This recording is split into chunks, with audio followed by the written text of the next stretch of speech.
Harvard Business Review has a magazine, On Point Magazine, and they never say anything definitive. They're a science-based organization that looks at studies about businesses, and they always say, well, this study suggests this, and this evidence suggests, leads us to think this, and yada, yada, yada. They never make any definitive statements. Right there on the cover of the magazine, emotional intelligence is the essential ingredient to success. The science on this is clear.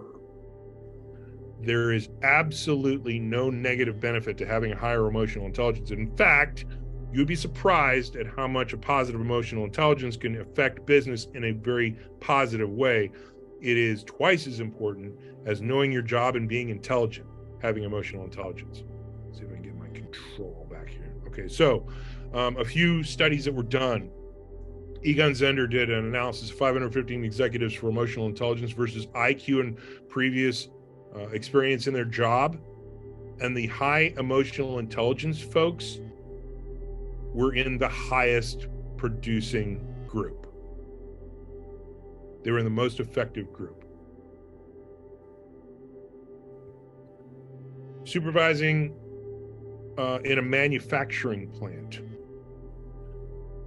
they trained for higher emotional intelligence. And the folks that they trained in higher emotional intelligence exceeded productivity goals by $250,000 and increased productivity based on the ability to look into somebody else's world and be able to get the best out of them as a leader in the factory plant floor.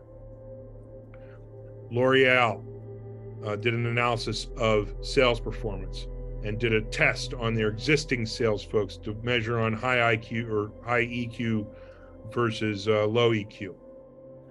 And the lower emotional intelligence turnover, where they couldn't sell, basically, 61%.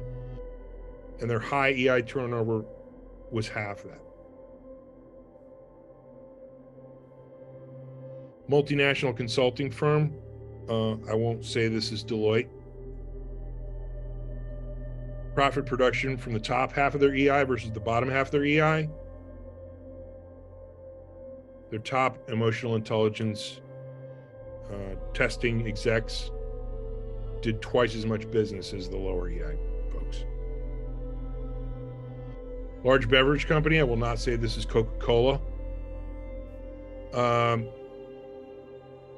2-year turnover for low performance.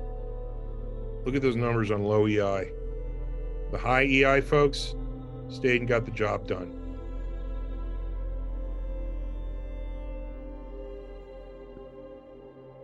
National insurance firm got all their sales or most of their sales from their high emotional intelligence folks. Why? Because you can relate to customers much better? Yeah, quite probably. U.S. Air Force, the recruiter selection success was 300% higher, saving them $3 million a year for their recruiting efforts by selecting high emotional intelligence recruiters versus low emotional intelligence recruiters. They hit their goals when they had IEI folks selling for them. American Express trained their execs in emotional intelligence. So they took their existing folks and said, we're going to put you through this course. And they trained them in emotional intelligence, got an 18.1% increase in their revenue. Tell me anyone who would turn down a 20% bump in revenue. It works from the factory floor to the executive suites, the C-levels down to the janitors. Medium complexity job, you got one EI trained individuals worth 2 who are not.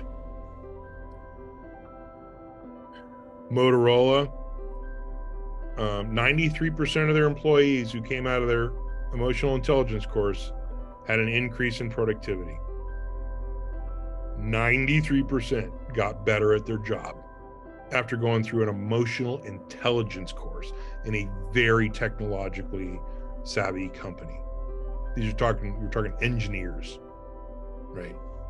Marketing execs, not just sales.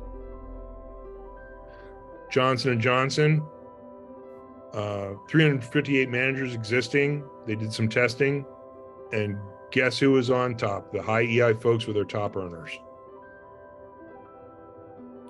Now, why is emotional intelligence important in business? It's because of the science associated with emotional intelligence. When you have a higher level of emotional intelligence, you have an increase in IQ, you have an increase in self-awareness, an increase in self-regulation, verbal and spatial intelligence, etc. You have a higher sense of control, higher empathy to be able to deal with other people, be it your coworkers, your teammates, your subordinates, your supervisors. Everyone likes to work with you more when you have a better empathy over what's going on in their mind. Higher self-efficacy. You have a reduction in elimination of depression and anxiety, major depressive disorder, substance abuse disorder, all the negative things that can take away from having a good day at work are reduced with a higher emotional intelligence. The work benefits of higher emotional intelligence: you have enhanced employer-employee relations, employee productivity goes up, attention at work goes up, job satisfaction goes up, cognitive functioning goes up, working memory goes up. Work benefits also include a 70% reduction in absenteeism measured over 3 years. The people start coming back to work because they can start dealing with the stress associated with their work a lot better, because they can deal with the emotional stress that their work is handing to them. 94% decrease in turnover. Google, I was asked to be one of the first instructors to spin out the Search Inside Yourself program, which it was internal to Google. They were going to spin it out and make it a nonprofit. Google announced that they were going to have their emotional intelligence course, Search Inside Yourself, be the only course that is indefinitely funded forever. And all the work at Google stops when this course goes live until it fills up 30 seconds later, at which point work at Google commences again after the course is full and people have their slots.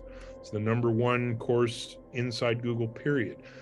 They reported a better than 50% increase in their job satisfaction ratings by just teaching people how to deal with their stress a little better, and teaching them about what's going on in the minds of others, and teaching them how to listen better and work well and play in the sandbox with others. Tell me that's not affecting their bottom line. In a huge way it is, to the point that they said, we will never not fund this program.